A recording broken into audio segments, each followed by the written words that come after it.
Et de 3 pour Romain Dumas. Dimanche 2 décembre, le champion alésien récupérait son titre lors de la 5e édition du Grand Challenge. Cette course atypique qui conduit les coureurs sur 4 km, de jour et de nuit, entre les pistes vitesse et rallye du pôle mécanique. C'est une belle édition avec le soleil, beaucoup de concurrents, de belles voitures. Et Romain Dumas vainqueur, voilà, c'est bien. Je pense que c'était important et c'était aussi important pour le Grand Challenge qu'il soit là parce qu'effectivement sa présence a tendance, on l'a vu, à doper un peu ses concurrents. Et c'est vrai qu'aujourd'hui avoir un pilote comme Romain Dumas sur une épreuve comme celle-là, c'est très très important.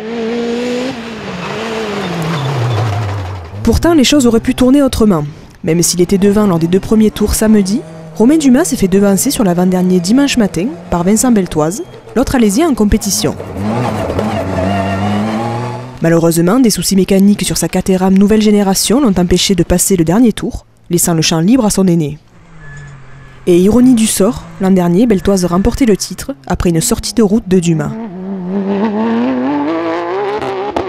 Les 2 pilotes du pôle mécanique, entre guillemets, qui veulent remporter la course. Donc je me suis donné à fond. Hier, on avait une bonne petite avance. Ce matin, Vincent est revenu à un poil plus de 2 secondes et demie avant la dernière manche. Donc c'est sûr qu'on savait que ça allait être serré.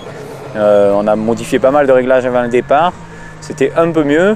Même si j'ai vu qu'il était arrêté au bord de la piste, j'ai continué à attaquer pour voir si on avait progressé, peut-être pour l'année prochaine. Je pense qu'on a fait un beau spectacle en tout cas. Ça, c'est l'essentiel. Les gens ont été ravis. Et pour ma part, oui, je suis très content, c'est sûr, de l'emporter, surtout l'année dernière, après la bévue de l'année dernière.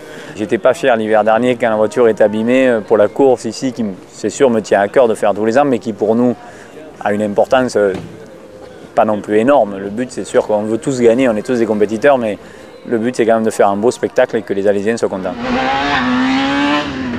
C'est finalement Fabrice Morel, notre Alésien, vainqueur en 2010, qui prend la 2e place, et Jack Brinet la 3e.